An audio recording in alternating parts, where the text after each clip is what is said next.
You're listening to Three's a Crowd, the North East Footy podcast, with Rye for Borough, Steve for Newcastle United, and Ted for Sunderland.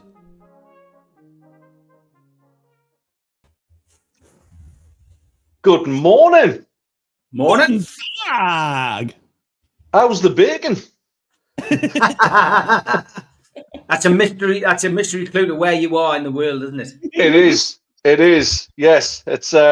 I suppose it's a place that would tower above everywhere else as well, isn't it? See what you did there? Tangerine. God, all of a sudden, this has turned into Mr. Tumble rather than Three's a Crowd. Like, but you look rock. You look rock wearing that tracksuit. Oh, I love it. Love it. I'm trying to wrap up as much as possible. It is absolutely deathly cold here, like it's unbelievable.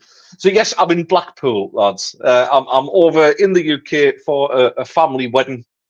So yeah, I'm at the in-laws at the minute, which is why you can't see the normal resplendent red and white background. But yes, episode 22, live from Blackpool. I'm edging close to Steve. If anything, I'm edging further away from Rye.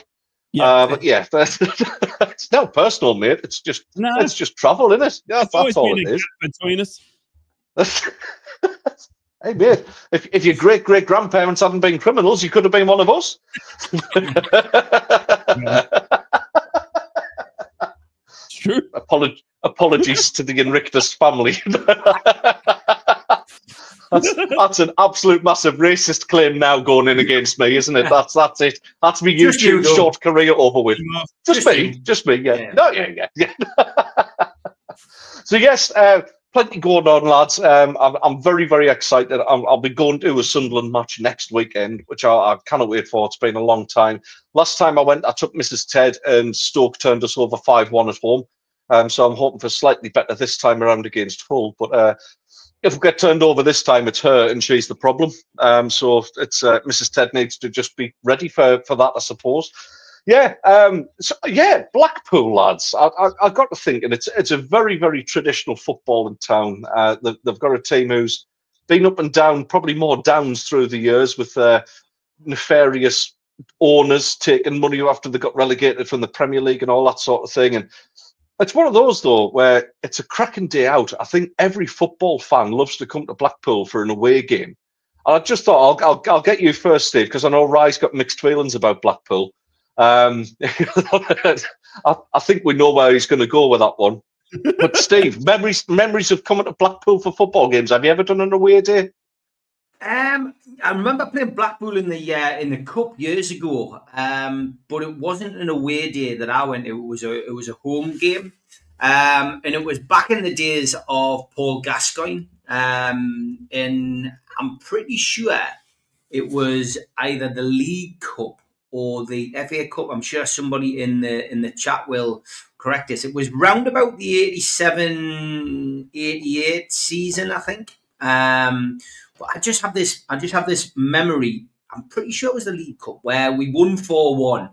I remember, I think Brian Tinian scored, and I think Gaza scored. And when Gaza scored, he did this little jig.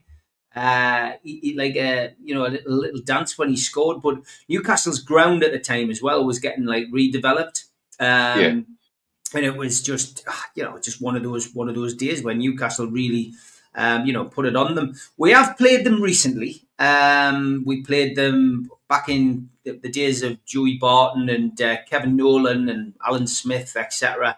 And Newcastle got beat at home off them. We got beat off them 2-0. It was one of those games where Newcastle turned up, were hoping for an easy 3 points, and came a cropper against a team. But not a game, not a team that we've had many games against. You know what I mean? It's always been, and of course we've been in the either the Premier League or the Championship or the First Division, Second Division, however you want to look at it. And Blackpool, of course, has spent a lot of time in in the lower echelons of football, sadly for them. But I mean, back in the 50s, great team, different story. Wonderful team. Had star players, and ultimately would get to cup finals on a regular basis. And it's amazing how history's changed over the years. But yeah, not a team that we've played a great deal, mate. Whereas Rye, you made quite a long trip to watch a Blackpool match, didn't you, mate? I certainly did, mate. The only game I've ever seen of the Borough was a 3-1 loss. No, 3-0 loss. I gave us a consolation goal. We lost 3-0. 2009. Wow. It was the Charlie. You remember when Charlie Adam was at Blackpool? Do you guys? Yeah. It was Ian Holloway. I think it was Ian Holloway. Yes. But yeah, will it be? Liverpool Charlie Adam and Gary Taylor Fletcher and Brett Ormerod. Yeah, that's the one. Yeah, so they were DJ Campbell there as well. Was he another? Yeah, they did. Yes. He was a Sunderland nemesis as well over the past. He always seemed to have a cracking game against us. He scored against Newcastle in 2010. Yeah. Well, there you go. Yeah. So they were on the up, and we were struggling. We were obviously newly relegated in 2009. We had the likes of Dave Kitson and some absolute horrid names out there. And we had Brad Jones in goal. Oh, it was just it was a night to forget. I loved it. It was a fantastic event for me to be there. But look, Blackpool obviously team I watch now because of Sammy Severa's there on loan. We've had a couple of players from Borough go down to Blackpool. Yeah. Same here with Sunderland. We had Embleton went to Blackpool earlier at the beginning of the season. We got Hayden Coulson there as well, the left back. So yeah, it's been interesting to see the relationship with the Northeast that Blackpool has. Yeah, it's a great relationship. I mean, I can't wait. Once we're done with the show, I'm going to skip off into town and go and play on the 2p machines on the promenade. Hey. Got to keep it real, People think I'm made of money and I do all these extravagant things. And no, we're going to go for fish and chips and play in the 2p machines because why not?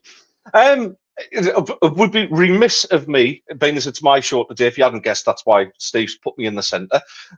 Not to do of what the fact.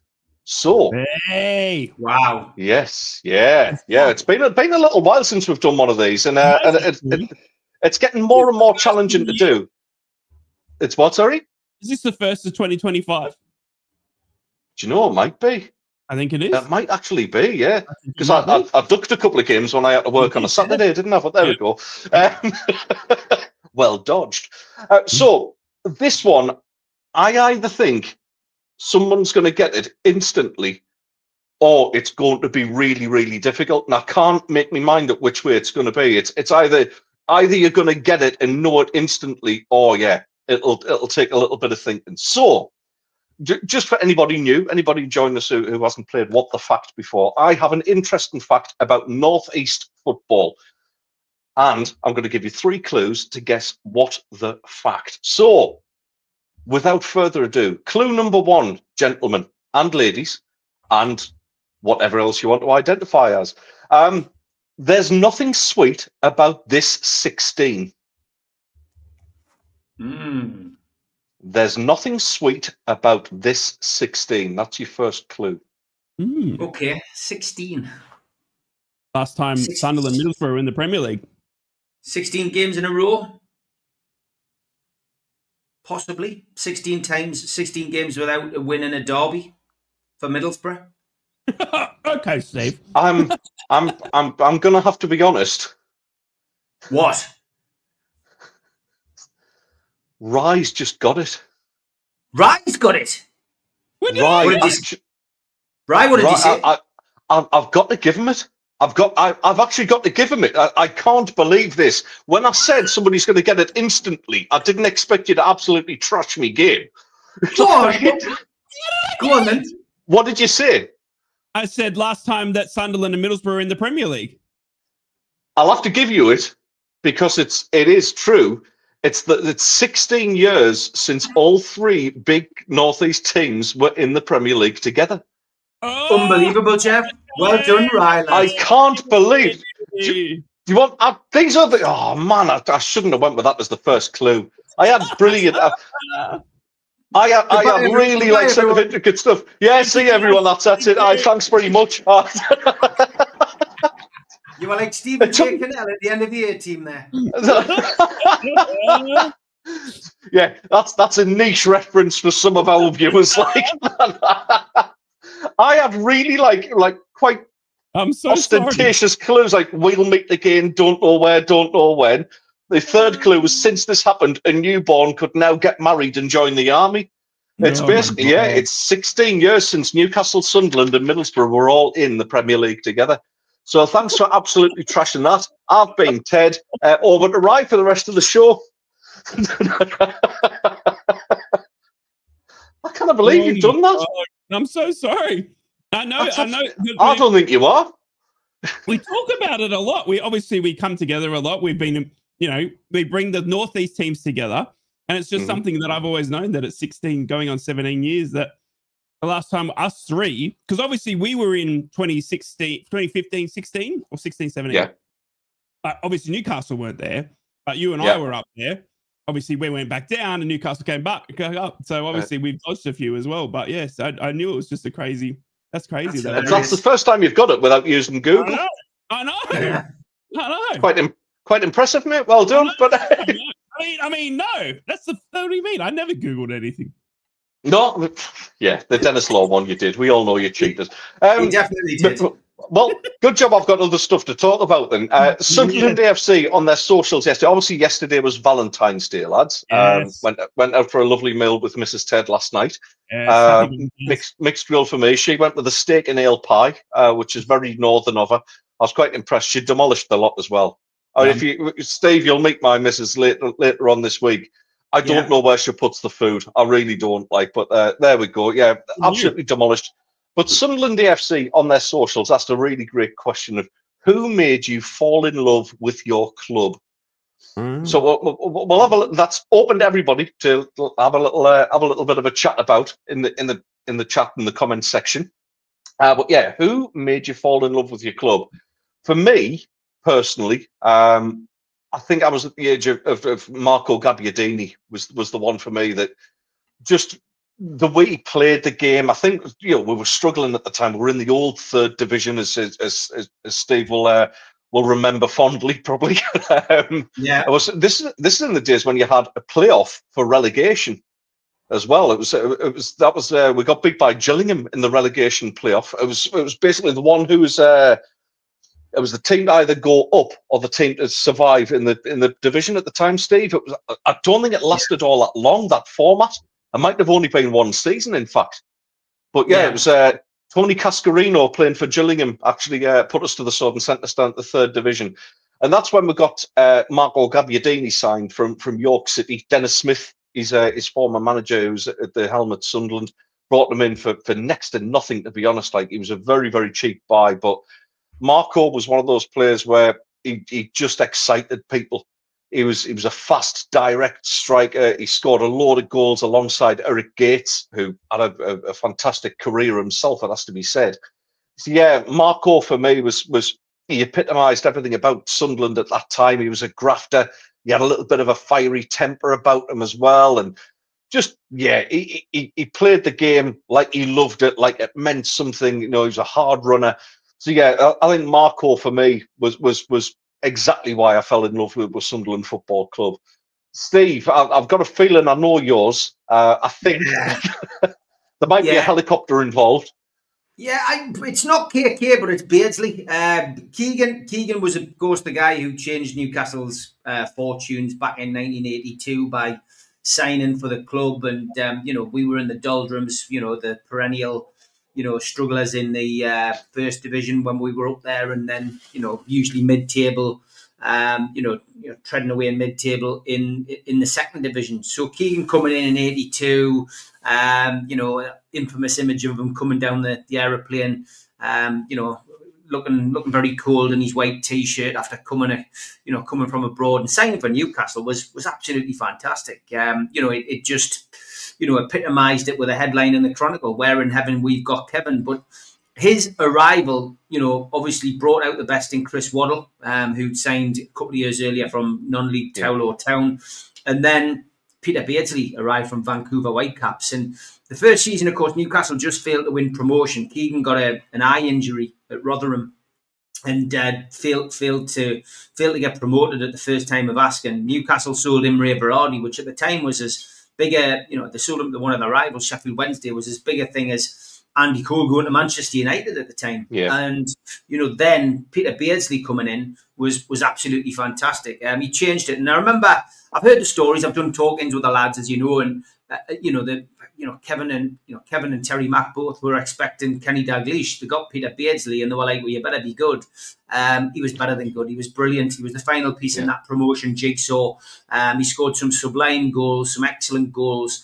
And, you know, when Kevin left in the helicopter and Terry, head off on the motorway and left Newcastle along with Arthur Cox, the manager, you know, it was left to Peter Beardsley and Chris Waddle to carry the mantle. And they did that, you know, and up until, 88 when Beardsley was sold, to regenerate the ground, we built a stadium we built a new stand with the money that was sold him for. Peter literally carried the hopes and dreams of the fans on his back.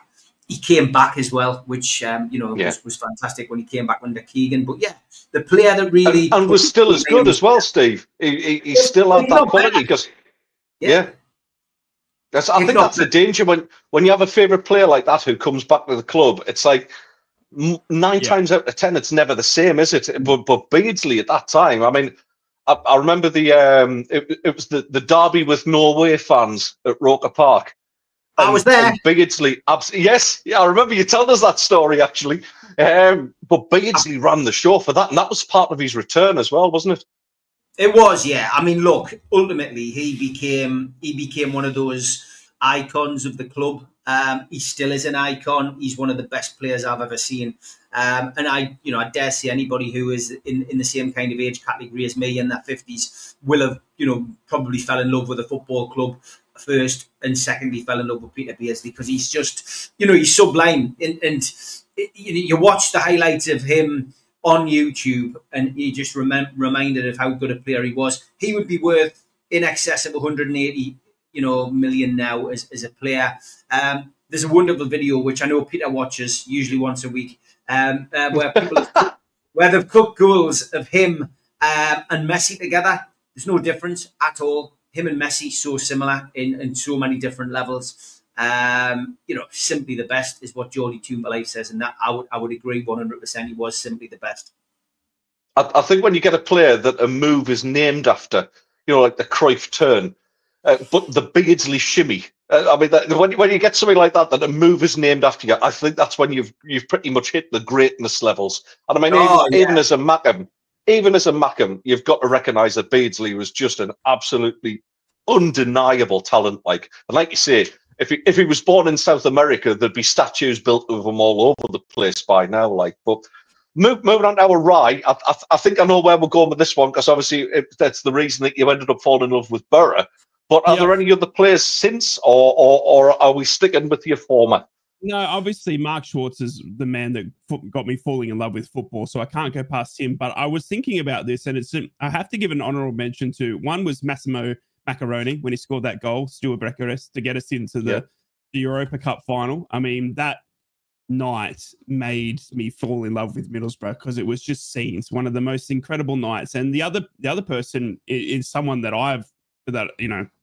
just yesterday we remembered Ali Brownlee. He's not a player, obviously. He was the commentator though, but Ali Brownlee who said in that goal, everyone around my house took, for a Palmo. It was his commentary on Massimo Maccarone's goal was just a night that I will never ever forget as a young kid, just going, what is this world? I grew up it's hard to explain to people in Australia what that type of reaction is because we have obviously AFL and NRL here and rugby and that, but I don't think there's any sport that can create quite the feeling of a cup game or a cup win or anything like that. I mean, there's grand finals and stuff here, but even then it's nothing like, the night that Massimo Maccarone got us back in and sent us off to a final. It was just something that I just gives, hairs are standing up now. So Massimo Maccarone made me fall in love all over again with my town, my club, my place.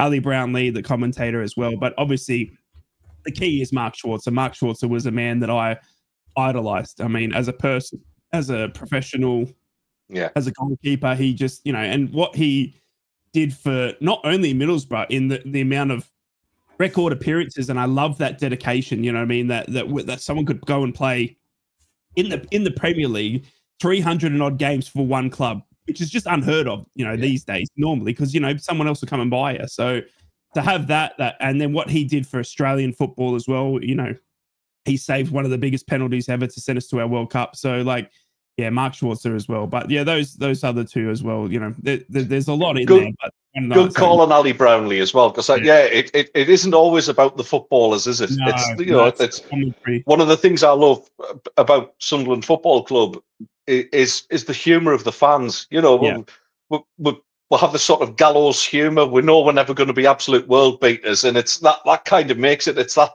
togetherness. So it's not just about the players. I get that. Oh, good call, mate. Good call. Sticking with Rye then, games since we last spoke, gentlemen. Rye obviously had an away trip to Bramall Lane, which was always going to be, I think, a difficult ask, I think, given the mood around the camp. Tough one, that one, Rye, and you got it back to 1-1. Even I know everyone screenshot it, because I went on your channel and I said, "Come on, Borough." You did. I thought you were going to do us a favour, but ultimately, are they really that strong? Are they going to run away and get promoted, mate? I don't think they're that. Look, it's so hard to tell, because Middlesbrough at the moment are that bad. Defensively, we are that bad. I haven't seen us, be this poor defensively in such a long time, and we're really doing the Sunderland of last year, where you just fell apart towards the end of the season, after the manager changes and all that sort of stuff, and slid down the table. And then we were talking, at that time, Teddy boy, about, oh my God, could you face relegation? Like our form at the moment is that poor that, look, Sheffield United, I must give them credit. They were good, especially at Bramall Lane. They've got a good squad there. Do you know what I mean? They've got some real talent. That Ben Harmer, he's incredible in the midfield there. That Rucksaki, on the right as well. Sheffield United are obviously going to, they're probably going to go up again. I think it's hard not to, but it's just incredible to see, Newcastle fans will remember what they did to Sheffield United in the Premier League just the season before. But such is the gap in the championship that they've come back down and they're blowing us, other teams away again. So, look, Middlesbrough, sadly, are in a need of a big shake-up. It's the fans have had enough now. We've had lots of promises this year of playoffs, and we've spent a lot of money in the squad. I can't remember a January transfer window where we've probably felt that it's come out worse, I would say, when we see the signings and all that now, and how we lined up against Sheffield United. And it's taken the wind out of everyone's sails. We all thought it was going to be a big promising season, but unfortunately the loss to Sheffield United, obviously Watford at home today. If there's no 3 points today, there's some serious questions now around Michael Carrick and his future, and it's not from the fans. I think it's going to have to be within the club as well, because we've got a real chance this season to make the playoffs in what is arguably, apart from that top 3 or 4 with you guys, the rest are all pretty, neck tied around that 44-point mark. It's a really weak sort of playoff mix. You know what I mean? There's the top 4 that including yourselves, that are running away with it, but the rest are all, 3 points away from being in there, sort of thing. So, but in saying that, you've got the teams down the bottom with Plymouth and all that are starting to, really. Plymouth have just started. What's going on there? Incredible, mate. Like, they beat Liverpool and now they're just world beaters. So, and that, teams like Derby appointing John Eustace, which was crazy midweek as well. So look, we've got to be careful, because instead of looking where, that gap between Sunderland, now we've got to start looking over our shoulder, because our form and our defensive errors, mate, are just are that poor that, I'm starting to get worried a little bit. The Sunderland out of reach now, that 18-point gap, it's I think that's definitely gone now. Yeah, the gap, I wouldn't even be worried about the gap now. We're worried about, Michael Carrick signed a new deal in the summer. So much promise. We went and got, Latte Lath, kept him. He's gone now. Our top scorer. There's so many ifs and buts at the moment around the club that you can't even sit there and go, oh, but what about the gap between the top 4? It's literally, can we make the playoffs still at the moment? Because at the moment, Blackburn, West Brom, you know what I mean? Coventry are flying under Lampard at the minute. Unbelievable. There's incredible, QPR as well. So like there's some teams in there that are just absolutely playing worldly better than we are. Do you know what I mean? So And you know, to be all honest, the way we're playing, the way we're defending at the moment, we don't deserve the playoffs because we cannot keep a lead. We can't. We bring it back to 1-1, mate, against a good Sheffield United thing, and then in the second half we collapse defensively again, and it's just Borough fans alike, you know. I just you can see some of the comments, right? That they almost expected it after half time. The fans, it was no real big surprise, was it? No, it's a sad state of affairs with the fans at the moment. And look, today's, you know, I think there's around 4,000 to 5,000 tickets still available. Do you know what I mean? At the Riverside Stadium. So wow, it's, you know, it's against Watford. I think they've really sort of, unfortunately, you know, no one's interested at the moment. The club had a meeting with the fan bases a couple of weeks ago asking what can we do for the atmosphere, and their response was play better football. Do you know what I mean? Like, so, which is where we're at. And unfortunately, I think it's going to be a case of, it's play Sunderland every week, because that way your fans turn up. We need something, mate. We need something. No, we'll turn up with the bloody players, mate. I tell you.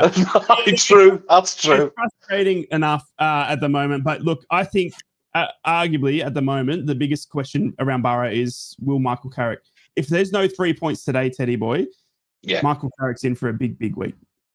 Yeah, we'll come to the predictions and all that later on. But I think you're right. I think it's touch and go now, because it's not just automatic spots. And I expected Middlesbrough to be up there. I've got to be honest with you. We said that from the beginning of the season. Yeah. But now it's facing a battle to even stay in the playoff race. That's worrying, and that's not where Middlesbrough should be. Not a chance. Not with the talented players that they have got. Not with the team, undeniably as well. 100%. Yeah, absolutely. Steve, the FA Cup run continues. You're going to win both cups. You've still got a chance of winning the league. The treble's still on. But the FA. I was interested in the FA Cup draw just to see where that took you. And really, Newcastle have no luck with these draws. Like Brighton at home is not an easy game. It's not, but it's at home. That's the difference. Newcastle, anybody at home, it'll make a difference. I think, you know, with a league game against Brighton, the atmosphere just was terrible. Newcastle lost the game this season, and you know, the fans struggle to get up for it. This is an opportunity for Newcastle fans, really, I think, to show, you know, again, you know, how much these cup runs mean, and you know, getting through to the quarterfinals would be special. So, you know, I think as well, because this cup's opening up for, you know, for a couple of teams: Newcastle, Man City, Aston Villa, you know, all still in it, and all capable of winning this trophy. This is probably the most winnable out of the two. You know, the Liverpool game is going to be a big mountain to climb, and you're banking on your players being fit. You know, but I keep saying it, we're an Isaac injury away from disaster. But ultimately, we are in this kind of position, which, you know, is a great one to be in. So yeah, it's a home draw. Anybody at home, the atmosphere is going to play a huge part in this. So we've just got to hope that you know, we can, you know, we get that look at the draw with the injuries, which we didn't get last year, and we can get into quarterfinals. And hopefully another couple of teams have slipped, and you know, it's a great opportunity. You don't get opportunities like this very often. We've got to try and grab it with both hands. One cup would be great. 2 cups would just be typical Newcastle. You wait X amount of years and then 2 come along at once. Yeah, it's pretty much. I'll tell you who I was impressed with, Steve. I thought Osula had a great game. He's a bit of a wind-up merchant. He gets in people's faces a bit, but his work rate I thought was excellent. I mean, obviously, you know, you're not playing a superstar team by any means, but I just thought for showing a bit of willing and trying to take an opportunity to get into the first team, I thought it was a really, really good performance at the weekend.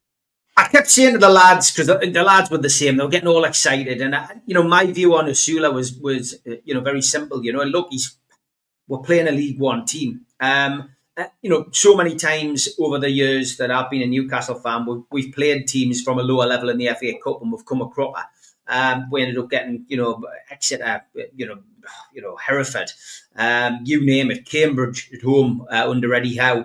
You know, we've come a cropper against teams who we should really have you know, beaten out of sight. So yeah, the positive was we came back from a goal after 45 seconds, and we won the game 3-2. But it was a first division team, a League One team, who's flying, who will be in the Championship next season, who've got money behind them. But you've got to take that into consideration. If that was Asula doing that against Man City today or against Liverpool in the cup final, I'd agree 100%. But it's all about levels. I'm not getting too carried away. It was good to see him put a performance in. It's good to see him winding them up. He did his job that he was asked to do. He's raw talent. I don't know what position is his best position. My view was he was better on the wing than he was when he went up front. Other people who I spoke to who watched exactly the same game felt the opposite and felt he was better when he went up front. He's not a winger. But, you know, listen, he did the job he was asked to do on the day. That's all we can ask for. And, you know, we've got to be happy. You know, the treble is still on. And just a quick one, just before we go to the troll of the week. We mentioned it in our little WhatsApp chat when we were watching the game. Jay Stansfield, he's a sort of striker that really Newcastle could do with going in for. I think in terms of not just in building stature, he's a similar sort of player to what Isaac is, and I think there's some talent there to be developed. And you know, a move to somewhere like Newcastle would arguably be the next logical step for Jay Stansfield. I agree. I think there'll be a big club sniffing around him. He scores goals. You know, I mean, I know we've been linked with Rig, for instance, at Sunderland, you know, on and off because of his Newcastle connections, his family's Newcastle connections. I think Stansfield's ahead of Rig. But I think Rig's getting there. I think slowly but surely, as he gets more games under his belt, more experience, he'll be that. But yeah, I think there'll be a big offer comes in for Stansfield. I'm not sure it'll be Newcastle, and Newcastle certainly seem to be aiming a little bit, you know, further afield. You know, they've signed a striker from Galway this week, young lads. You know, they are looking for young talent, but I don't think they'll overpay for players, and I think Stansfield will demand a high fee. The people who are putting money into Birmingham will certainly want money coming in for somebody like him, but we'll wait and see. But yeah, I was impressed by him, mate. You can see why he's a hero down there. Yeah, without a doubt. Anyway, should we roll out the cat?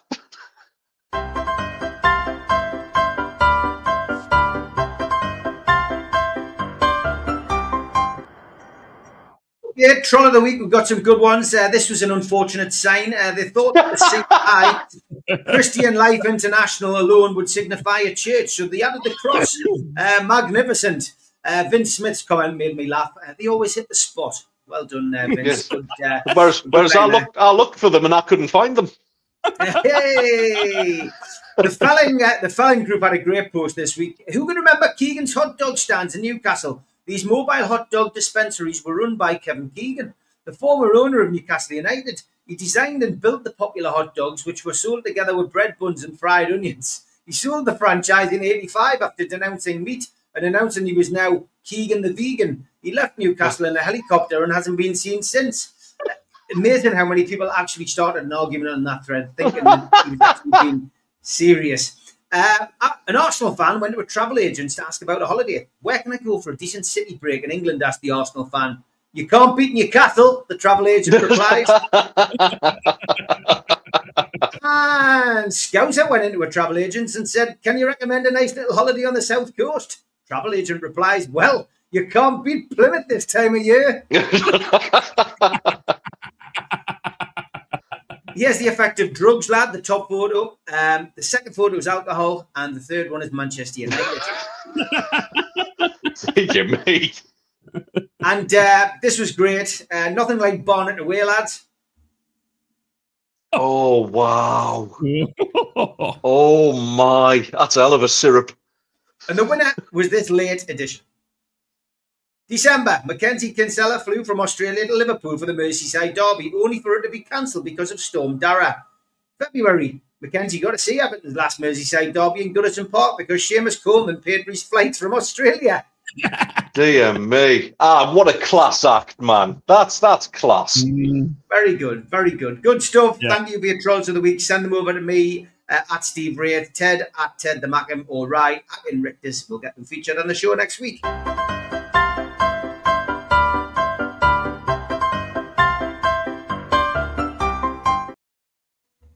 Lovely that. And what a class act from Seamus Coleman. He's arguably, and I've heard other professionals talk about him. Frank Lampard was on the overlap talking about him, just saying what an absolute unbelievable professional, what a nice guy. So, yeah, it's a nice little touch to see that done for a fan. But enough of Middlesbrough and Newcastle. I think we need to talk MACKEM stuff. I think we need to go there, don't we, Rye?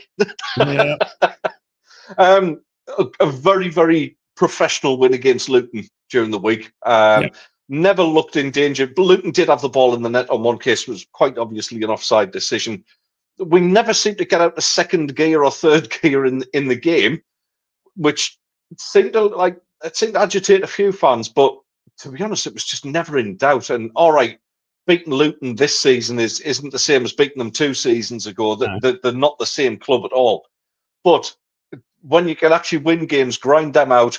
It's the first time we've won by more than 1 goal since October as well. So that was actually important to kind of put a game to bed for once, rather than be on the back foot and concede late equalisers and things like that, which we've been known to do. So listen, it opened up that gap. It stretched our gap right to 18 points, that win, which puts it firmly as a 4-horse race for promotion.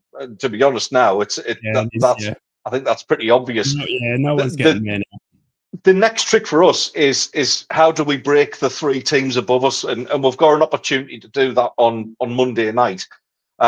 It's going to be a hell of a game. Obviously, we'll come to you lads with your predictions for your games first, but it's a little bit further off the distance. Monday night away at Leeds United. And to be honest, Sunderland have been absolutely buoyed by the news that Romain Mundle is actually back in the squad.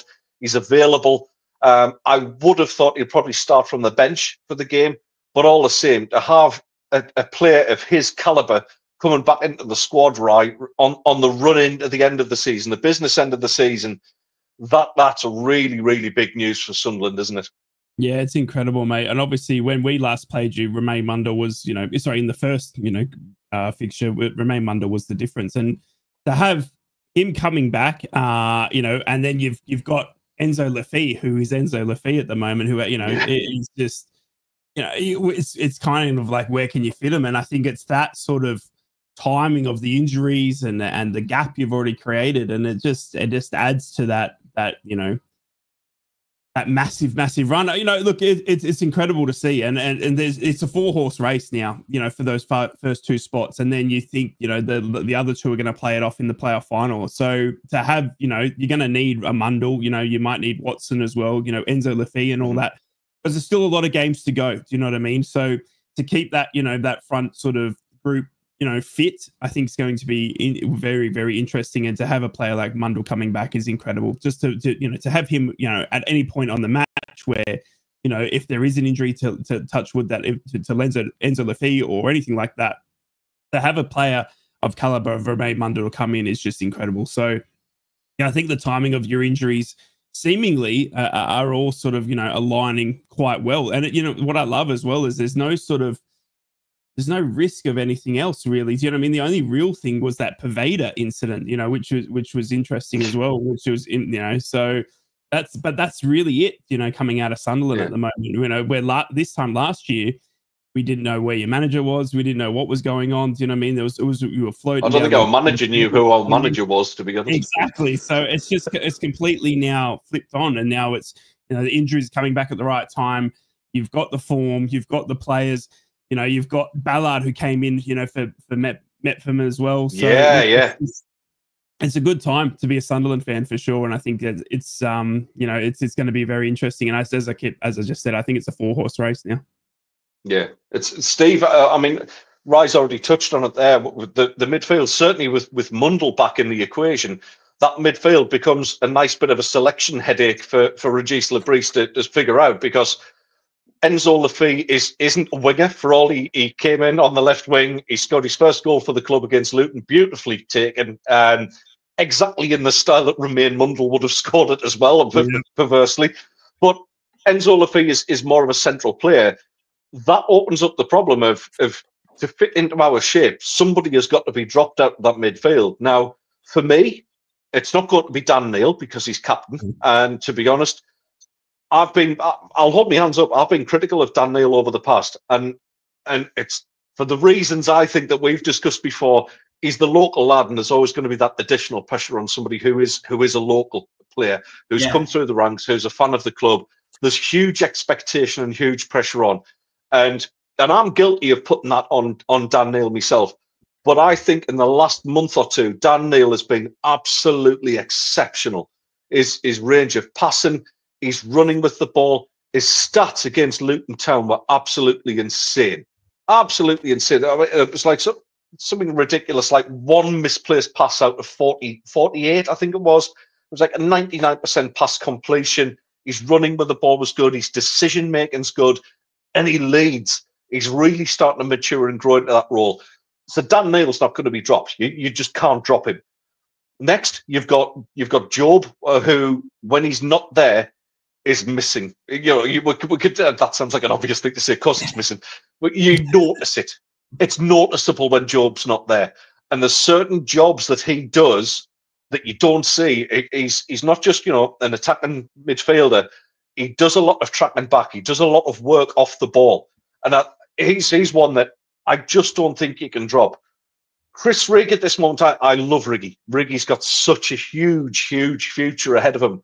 But I just feel that Chris Rigg is actually going through the same thing as what Job went through last season. As in, I think there's a little bit of fatigue there. And I think he just needs to be rested a little bit and take care of players like that. We've seen it historically with many young players. Michael Bridges, great example of somebody who was young, who was just completely overplayed, and they end up either burning out or picking up bad injuries. So for me, and I don't know whether you would agree, Steve, because I know you've seen a few of the Sunderland games so far this season, but if Lafay is going to go central, does Chris Rigg actually lose his starting berth in that team, do you think? Probably. That was what I was going to say. I think Chris Rigg probably does. And I know that's going to be harsh on the lad, but you've got to ask, what does he really bring? He brings a lot of effort, a lot of hard work and effort. He's a grafter. He brings the odd goal, but the difference between winning this league and the difference between coming up on the short side of it and ending up in the playoffs is contribution from other parts of the pitch. You're relying on your forwards to score goals, but you're relying on your midfielders to score goals, and that's what you need. In this division, midfielders need to be scoring 10+ goals. That's what you need, and I think that's where he comes up short at this moment, and that comes down to experience, games. You only get that opportunity by playing games. I think you'll be a really useful sub for Sunderland, and you can come on and change games. And of course, there's always that possibility of suspensions and injuries, which means he gets his place back. But I think that'll be where he makes the change, and I think it's an easy one to make in a lot of ways, because he's still young, he's still learning the game, he's still a very young player. You'll be thankful for still being involved and being part of it. But again, as well, it just depends on what kind of mentality some of these players have in the dressing room. Who plays a big part in the dressing room is a huge thing at Newcastle. So that'll be the same at Sunderland, and he might be a big character in the dressing room, and he won't want to upset the balance. Who's he friends with? If he gets dropped, how's that going to affect his best pal in the dressing room? There's loads of little caveats and things that make a manager's mind up. So it will be interesting. But if it's coming down to football and football only, it's a football only decision. I think that's the decision that he will make. I genuinely think that will happen. Leeds, it's interesting because I've had a good chat with a Leeds fan this week, and he is convinced that Leeds will not fall apart this season. He's looked at the fixtures, he's looked at the games that Leeds have got to play, and he does not feel that Leeds will fall apart. And this is a Leeds fan who, in the past, has always said, "Oh, we'll blow it." There does seem to be a kind of a mentality change amongst the supporters at Leeds, a bit like Newcastle, really. Newcastle's got a different mindset for this cup final. In the past, it's like, we're turning up, we're going to have a good day, we're going to do this, we're going to do that. It's people are going down there to, I'm keeping myself for the Sunday night. There's some people saying, I'm going on the Saturday, I'm going to have a bit crack and I'll have a couple of pints, but I'm going for the Sunday. I want to be sober for the Sunday. I want to enjoy the match, and we're going to win this time. And that kind of mentality, it sounds bizarre, but fans do play that part. So he's convinced Leeds won't fall apart, which would leave you Sheffield United, Burnley, and Sunderland. And you know who's gonna be that magical team? Who's going to blink? Who's going to blink? Yeah. I haven't gone as far as looking at the fixtures moving forward, but you know, I'm presuming some of these teams have still got to play each other as well. You know what I mean? Yeah. So, you know, we've played now after Monday. We've played the top 4 twice. Yeah. Well, that's fantastic. And I think we probably have the better run in, but that it's Sunderland we're talking about. Yeah. I think you've got a good chance, mate. I think you've got a good chance in this game on Monday. It's a big one, isn't it? If you lose this game, you lose momentum. But you also lose to one of your rivals, and it's a 6-pointer. So you've got to get something out of this game, haven't you? You've got to get something out of this game. Yeah. I think it'll be an entertaining draw. I'm going to go for a draw if you want a prediction for this one. I think it'll be a 2-2. Go for the Desmond. I think a 2-2, mate. Yeah. Oh, very good. I'm sharing your views on that one, to be honest. I think we'll get a draw against Leeds. I think any kind of result there just sows a little bit of a seed of doubt in Leeds. And maybe not the fans as much. It's just the players and the staff who've been there previously, they might just get that feeling of, oh no, it's happening again. So I'm going to go. I don't think it'll be as high scoring as that. I think it'll be a very tense game. I think it'll be very edgy. I'm going to go for a 1s each. But I as much as your Leeds supporting pal will hate me for this, I think this is going to start the demise of Leeds. Maybe a week or 2 early. Normally it happens in March, but a 1s each, and I think Leeds will possibly just drop out those top 2 positions and blow it. Right. Wow. Yeah, look, it's a massive game. It's one that really shapes how the championship's going to play out for me. Sunderland obviously the surprise packet for this season. Leeds are after the disappointment of the Southampton playoff final. They've kept the core of that squad. Daniel James is just incredible once again. Do you know what I mean? I think he's been 9 goals in the last 10 games or something at Ellen Road. So it's really, tasty because you've got Daniel James, you've got, Perot there as well that seems to be firing. You've got, can they attack 09 and the Circan wing, but then you've got the attacking threat of Sunderland against, Leeds. So it's got all the makings. I mean, and I think I was reading somewhere that Leeds have only won once against their last 7 or 8 games against Sunderland as well. So it's incredible there. I mean, I think there's a few draws in there, but yeah, I'm going to have to go 2-1 to Leeds, only because it's at Ellen Road, only because Daniel James, I think, is just insanely good at the moment. And I just think Leeds they're just not stopping. I just don't think they're going to fall away. And I know, we've been saying it about Sunderland, we've been saying it about but these teams up the top have proven that they are ready to go. And I think, the way that they've recruited and the way that Leeds are playing at the moment, it's they're not going to fall away. And I can see what you're saying about the demise and all that. And we've been saying the same thing about Sunderland, from Boro's point of view, but I just don't see Leeds falling apart at the moment. It's just, they just look too strong. Daniel James is too much of a good character and player. They've just got so many players in those, and they, with the ones they lost in Jorginho and everything like that, it's just, it's mouth-watering for me as a neutral to see what it's like. Because I honestly think this game determines a lot of how the rest of the championship plays out, like I said. So, yeah, look, I'm going to go a 2-1 win for Leeds just because it's at Ellen Road. But, yeah, look, it's going to be a great, great game. So that's my former friend, Rye. So Jonathan says, have I missed what's the fact? Yes, Danil, I'm afraid you did. Rye just, I don't know, Rye just shanked one from 40 yards into the top right-hand corner. Yeah, I've had a centre back shot, mate, from midway, and it's landed in somehow. I don't know how it's done it. Midway, spoken like a true Aussie. Brilliant, Steve. Rye, we'll come back to you for your views on the Watford game, mate. Steve, big game today. I've made some notes on this, and I'm looking at it going, oh wow, Newcastle versus Man City today at Man City, and to be honest, now there's absolutely nothing to fear for Newcastle, is there? Because that little bit of uppy-downy form that City had, Newcastle are in form away from home. I think they've improved drastically. There's those couple of games where they've got beat at home, the Bournemouth game being a key one there. I just feel away from home, a little bit of pressure off. The mood's good, you know, the cup runs are ongoing. I just feel like Newcastle could potentially go to City and really cause a bit of an upset, if you can call it an upset. Yeah, I mean, we've made a great got into a good habit this year of going to places where we don't win and winning, which has been a big plus. You know what I mean? Like places where you don't expect to get 3 points. We've got 3 points this year, so obviously we're hoping that continues. It's not a happy hunting ground. We haven't scored in the Premier League there since 2018.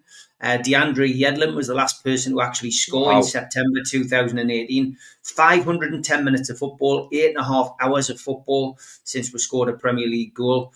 It's going to be our 20th attempt at getting a win down there. We've took 2 points from a possible 57 at the Emirates in the Premier League. On the flip side of that, it's Newcastle going for a club record equaling record of 5th successive Premier League win. Last time we got anywhere close to that was 1994. We, you know, in all competitions, you know, we managed to do that. So it was fantastic. It's fantastic to be in this particular run of games, in this run of form. And I think we're not going to get a better chance to go down there and get something at Man City. You don't know which Man City is going to turn up. They put a good performance in against Real Madrid, but they came away with nothing. They lost 3-2. And I think it'll be an open game. I think it'll be as open as that. Positive news from Eddie Howe yesterday was that Anthony Gordon and Dan Burn will both be available for selection. Sven Botman won't be risked, but will be back for the Nottingham Forest game next Saturday. Still on the injury list, Joe Linton, Jamal Lascelles and Harvey Barnes. No time frame for Lascelles, but Joe Linton should be back within a month and Barnes should be back in the next 2 weeks. So a couple of big name players coming back, you know, as we approach the cup final. Could also be 100 games in a black and white shirt for Callum Wilson today, who obviously found the net again last weekend against Birmingham in the Cup. So a positive there. Bookmakers don't often get it wrong. Newcastle 16-5 for a win, and the draw 16-5. Man City to win 3-4 on. So they still feel Man City's got an opportunity. They're missing Rodri, of course. They've got doubts over Nathan Ake, Jeremy Doku, Nico Gonzalez, and Edison. Jack Grealish and Akanji as well limped off against Real Madrid. No news on them. Potentially they could be fit to play though. We've got John Brooks on VAR, who chalked up Alexander Isak's opener against Arsenal in the second leg of the semi-final. So I hope he's got his glasses on this week. And Andy Madeley's our referee. I'm expecting Newcastle to get something today. I'm not confident in getting 3 points. I do think it'll be a bit of a barnstormer on occasions today. I think both teams will go for goal. I'm tipping Isak and Haaland to both score. I think it'll be 2-2. Okay, well, I agree. I think a barnstormer is definitely in the offing. I just think with those injuries, like you say, there's a couple limped off against Real Madrid as well. That Man City team doesn't react well to injuries against to main players now. That squad depth is just starting to look a little bit iffy, and it's creaking a little bit. I feel that the Geordies are actually going to get a result out of this, Steve. I really do. Yeah, I do. I think it'll be a high-scoring game. I think you're going to get the better of it in a 5-goal thriller, and I'm going to go for 3-2 to the Geordies on this one. Ooh. You want us to get beat? He wants us to get beat. Wait, always? I'd be a liar if I said, I want you to win it. Right. Yes, look, it's incredible, this one. The stat that stood out for me when I was looking into this game, when we were talking about it, was that Man City have lost just one of their last 34 Premier League games against Newcastle. And it was in 2019 where they lost at St. James's Park 2-1. So in 34 Premier League games, Man City have only lost one of them. And I just couldn't believe that stat. So that was one of the, you know, that Newcastle wouldn't want to see. But look, it's a different Man City this year, isn't it? It's a different struggle for Pep. They can be beaten. They're not invincible anymore. They've got huge amount of criticism in the way they play and their training and everything like that. So it's incredible. I mean, the Premier League wouldn't want Man City to be winning as well, because they're too busy in the courts as well. So it's tantalizing, this one. It's the battle of two, what I think in the next 4 or 5 years are going to be the two powerhouses because of the backing financially that both Man City and Newcastle have now got. This is the two powerhouses, and this, I think, will be the new Liverpool, Arsenal sort of in the next 4 to 5 years, it'll be Man City v Newcastle for the top dogs, I think. So it's going to be very interesting to see. I'm going to go for a Man City win just purely on the stat that they've only lost once in 34 Premier League games. I think they're going to bounce back from Madrid today, but I think it's going to be a lot closer than we think. I'm going to go for a 2-1 again to to Man City today. Oh, well, there we go. Ruben, obviously, Middlesbrough, we've talked about the pressure that's on Michael Carrick on this one. You're at home to Watford? Yes, we are. We're home game, Stadium. Yep. Yeah, I just feel this is going to be... It's a sad unless there's an early goal for Middlesbrough, I think this could be awful. Watford are a good side as well. Tom Cleverley's got them really organised, and for Tom Cleverley to actually bring stability to Watford, which is something that club has never known probably since Elton John was still turning up for as many games as he used to. I think he's doing a cracking job. So for me personally, I think because of the mood and that little bit of toxicity that's creeping. Oh, there's a lovely word for a Saturday morning. Toxicity. It's also one of my favourite songs by System of a Down. There you go. I think this is going to be a nasty one, mate. And I honestly think this could be the end of Carrick. So I'm very quickly going to give you my 2 halfpenny worth 2-1 Watford. Yeah, look, I'm not excited. I mean, it's 2 a.m. kickoff for me. And it's one of those ones where it's like, do I just... You're going to say 8-0, aren't you? Yeah, no, honestly, it's tough at the moment with us, but we just don't know. The one thing that frustrates me the most at the moment is in that season that when Michael Carrick came in and took over, we had 5 loan players. Those 5 loan players were crucial to our team in terms of Ryan Giles, Cameron Archer, Aaron Ramsey. Borough fans in the chat, you'll know what I'm talking about. Kieran Scott, our director of football, said we will never rely on loan players as heavily as we did this season. Right now, he's gone in January and signed 5 loan players, and they all started on Monday night against Sheffield United. So, and that kept the likes of Morgan Whittaker, a new record signing, out of the game because a loan player was starting. That meant Tommy Conway didn't start because of a loan signing.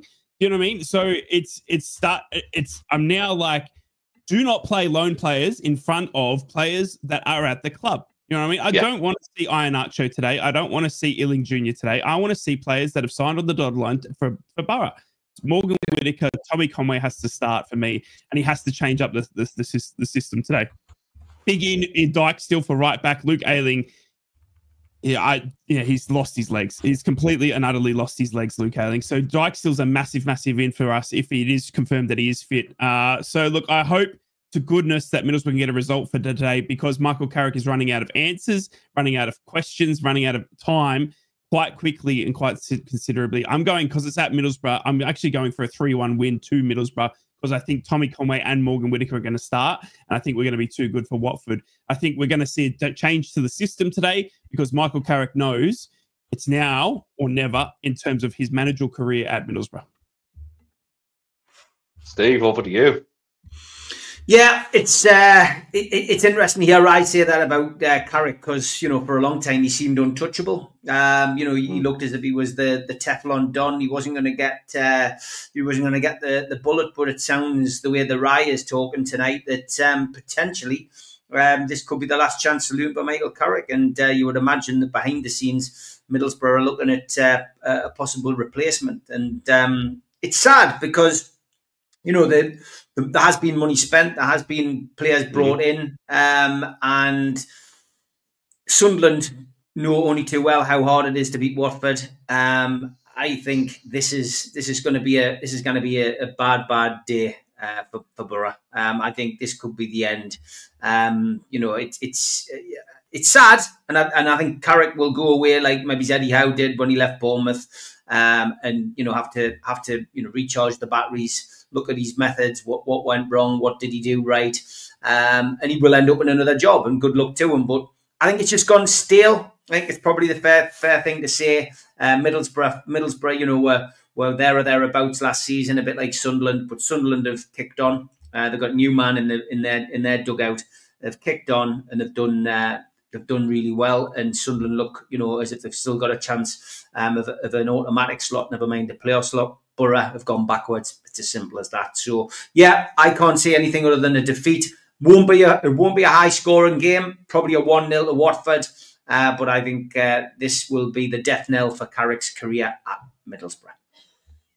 Oh my goodness, the end of the cardigans. That's it's a sad day for what are you going to wear now, mate? I'm shirtless, mate. Shirtless. It's a big game for Middlesbrough. I mean, you guys are talking, obviously, the massive game for you guys at Leeds. You've got a massive game against Man City. But for Middlesbrough's season... It's a big game for different reasons, isn't it? It is. It's a really different game for us because I'm honestly scared for Carrick's future if he isn't able to get 3 points at the Riverside today, because the emphasis that we put on for this season was playoffs, and we are slowly falling away. He missed playoffs last season. He misses it again. I'm sad to think. And the hardest thing is, where do we turn? Maybe it was Mogga. He's just gone to West Brom. Do we look at Liam Rosenois? You know what I mean? But he's obviously in France. You know what I mean? So look, it's Big Sam. It's Big Sam. Where do you turn? Aitor Karanka. So, people laugh when I say it. He'll stop you conceding daft goals. Yeah, not wrong. Yeah, and that's your biggest problem right now. Somebody like Big Sam to show up that defence, mate. Then that would make him a manager that's managed Sunderland, Newcastle, and Middlesbrough as well, which is a bit of a rare one. But anyway, managed. Best of luck. Mismanaged. That's very mean, Steve. I'm sure he's a very nice man.